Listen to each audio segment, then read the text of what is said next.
Good afternoon. My name is Anna Mihайлова, and I'm a part of EdCrunch team here on the island. We're organizing international events, and I'm very happy, and it is my great pleasure to introduce one of our speakers, President Lavi, the 16th president of Israeli Institute of Technology, Technion, and welcome. Thank you very much. Pleasure to be here. It is our pleasure to have you here. And Israel Institute of Technology is a place to be, and it's a place for innovations. Once you Google it, you come up with hundreds of startups that come from the institute, and with hundreds of good researchers, obviously, and Nobel Prize. Four Nobel Prize winners. And I've actually studied your biography a little bit, and you are a researcher, right? And you came that way to be an entrepreneur. Yeah, I started in the Technion in 1975. Yeah. I joined the Faculty of Medicine, which was opened in 1971, so one of the pioneers in the Faculty of Medicine. And I established a research group that turned into also some startup companies. I started in my lifetime 5 companies in my area of research and medical devices.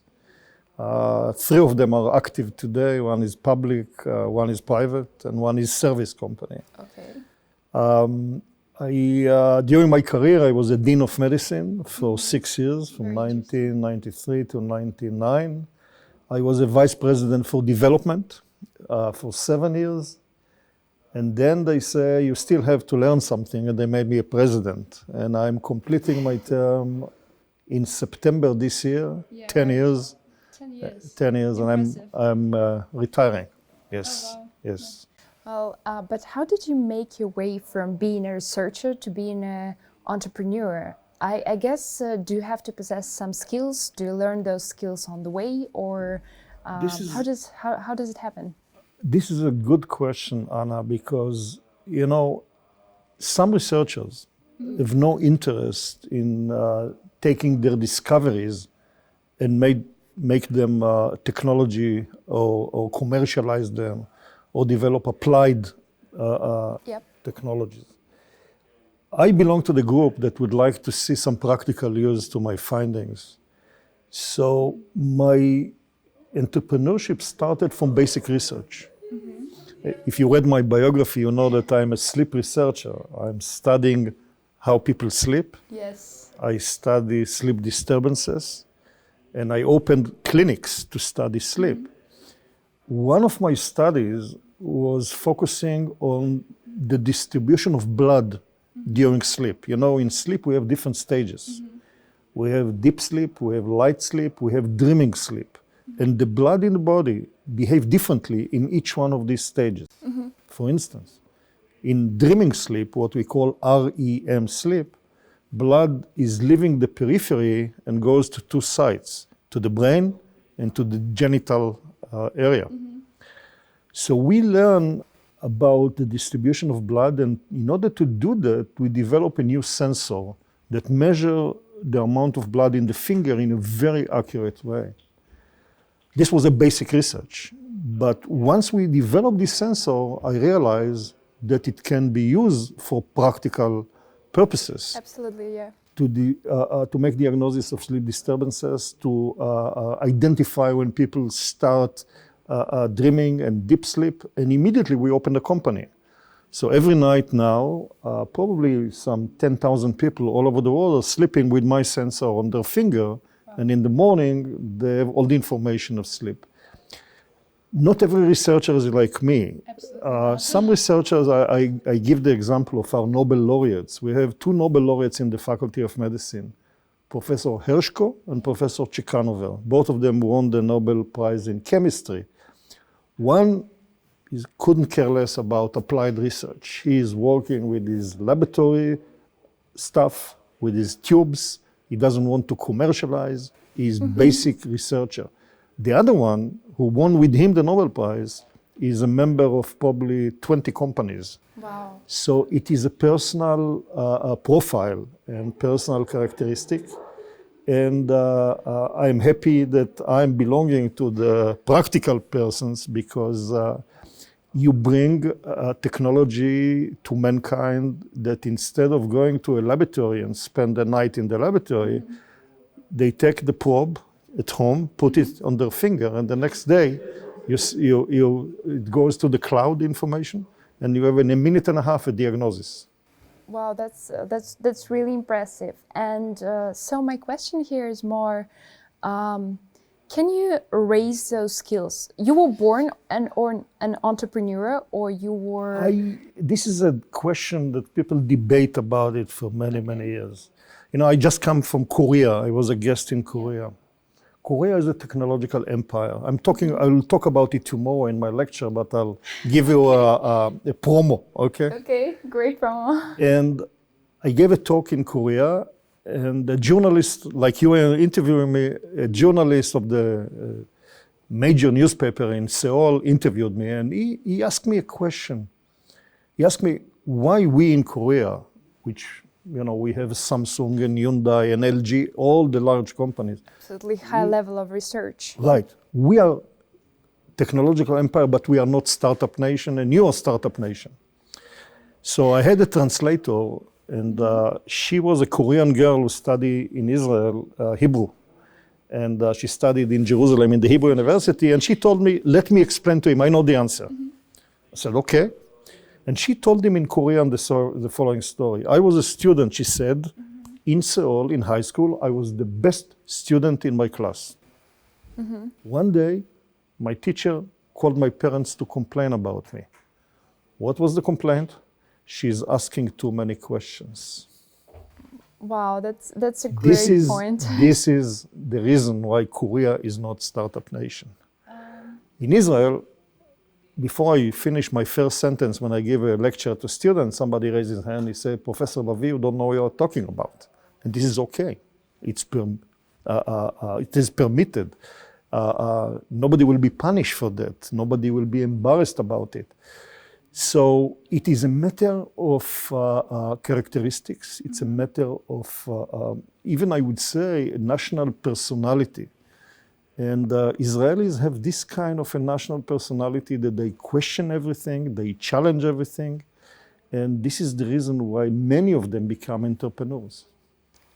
That's an interesting point, because Israel doesn't have, as a country, doesn't have a very long history, but has very deep roots. Precisely. But here on the island, we're trying to create a very, as you might have noticed, we're trying to create a very unique setting. Like, we're bringing entrepreneurs, we're bringing educational specialists, we're bringing researchers and everyone. And we're trying to create something you have created for 30 years, probably. What you are doing here is amazing. I'm really impressed. I think that this idea is a fantastic idea. And it is innovative idea.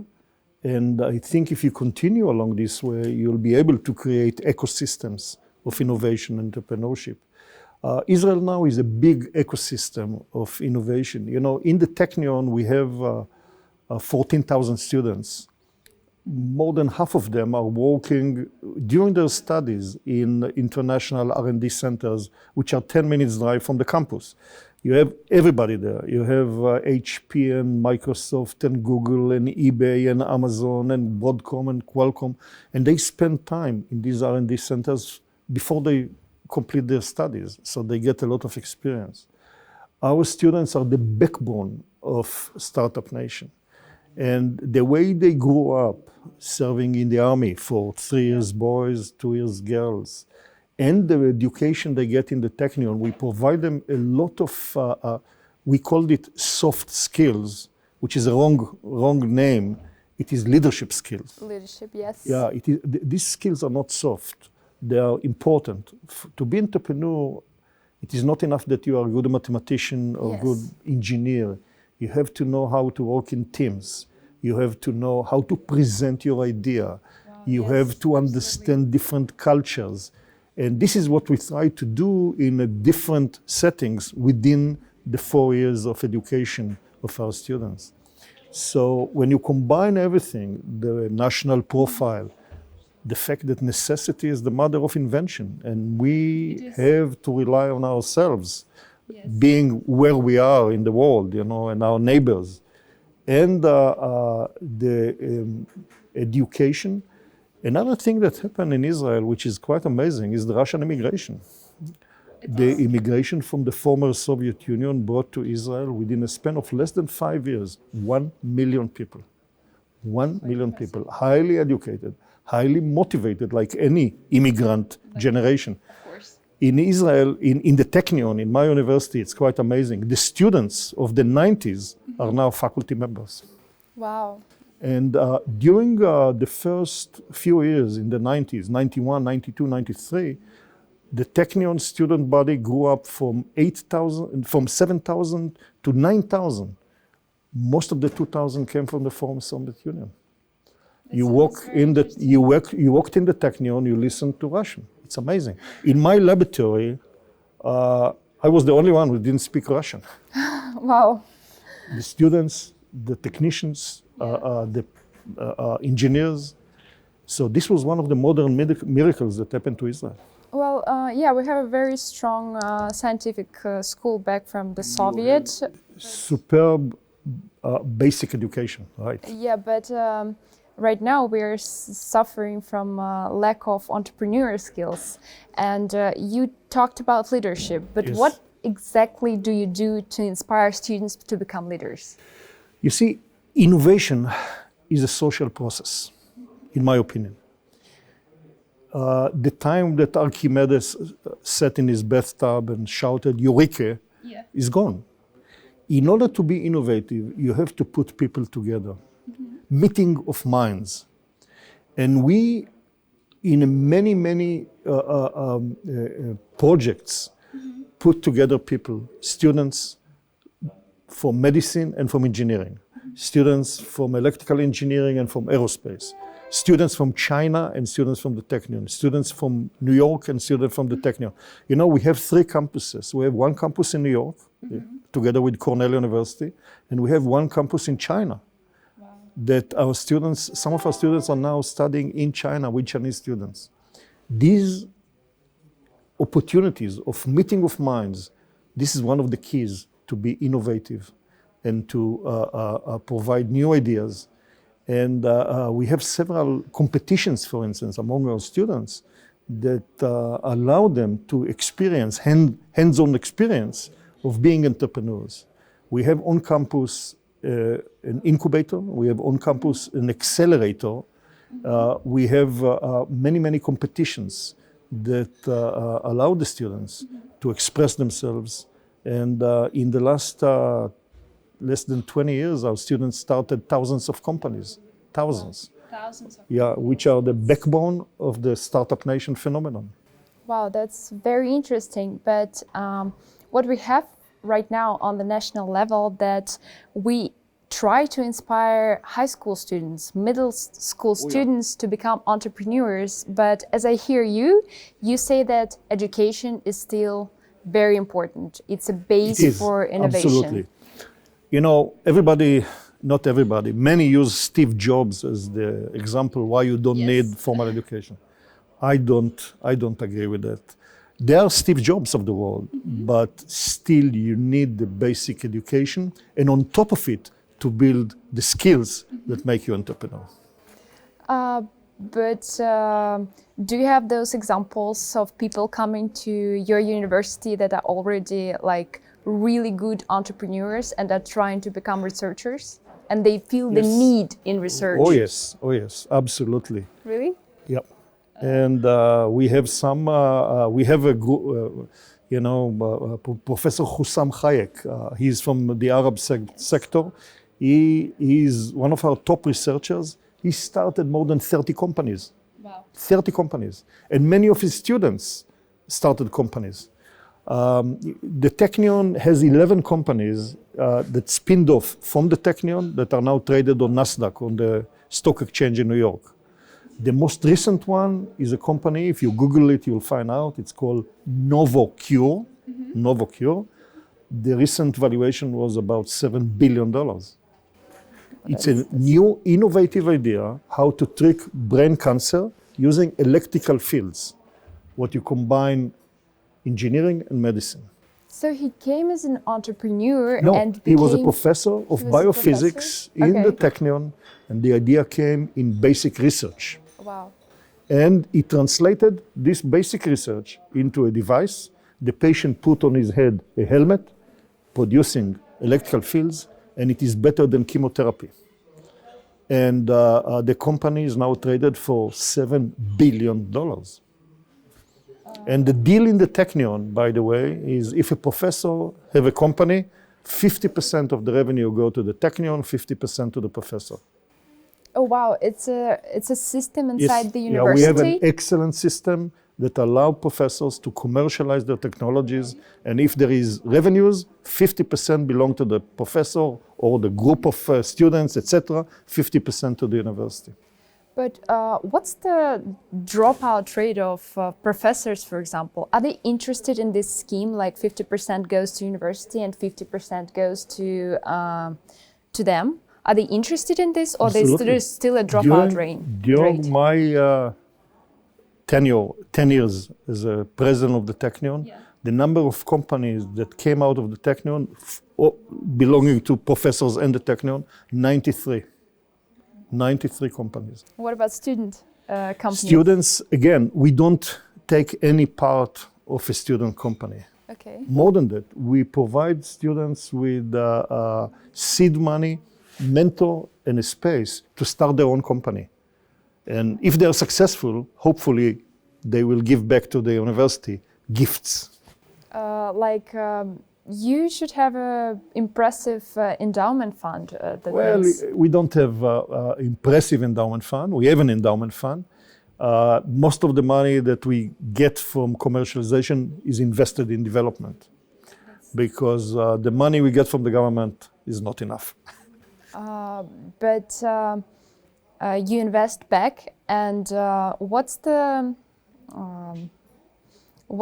big idea of the university is to service. So now I see a cycle. You invest into students, students invest into you, and this is a vicious cycle. No. No? The vision and the mission of the university is service. Service to the country, service to mankind, service to humanity. This is the vision of the university. The Technion started with a mission. The Technion opened its gates in 1924. The cornerstone was laid in 1912, 24 years before Israel. 24 years before Why the idea was to build the university in Ottoman Palestine? Yes. Because at that time Jews couldn't study in Europe. They were not accepted. So there was a service to provide education to the Jewish people that it was denied. And the concept of service is embedded, it's part of the DNA of the Technion. So we have a anti-Parkinson medication that was sold all over the world. We have now Novocure that is sold all over the world. And as I told you, every night, at least 10,000 people sleeping with my device, which is very gratifying. How do you feel about this? Our mission here is to inspire young people to think like this. Like, you wake up in the morning and you saved so many lives probably today. This is what I say. When I said before, meeting of minds, this is what I meant. You should have role models for the students. Yes. You should have role models to identify with, to inspire this passion of providing help and providing service, and to make the world a better place.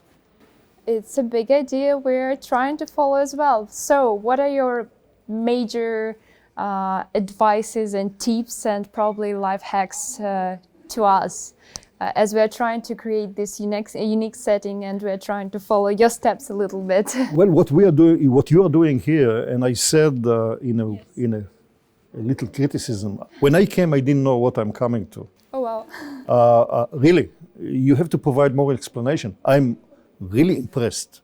This is how to go. This is how to go. And you should bring to these meetings, first to continue, maybe in a smaller scale, maybe in groups, but you can bring to these meetings some of the role models that can inspire in the participants this passion to make the world a better place, to make Russia a better country. This is the place.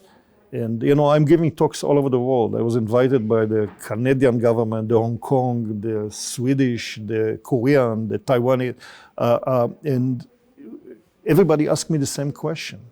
And I believe that if universities would have a mission and a vision, clearly stated, we can really make this world a better place. I'm convinced.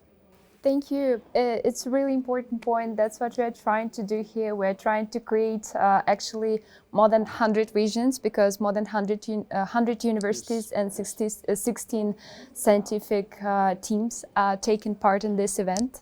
So we're working closely with like moderators, special people that inspire them to give vision. And I think we have to finish on such a positive note. Thank you. And thank you so much. We will be creating visions for the future. Thank you. Thank you, Anna. Thank you.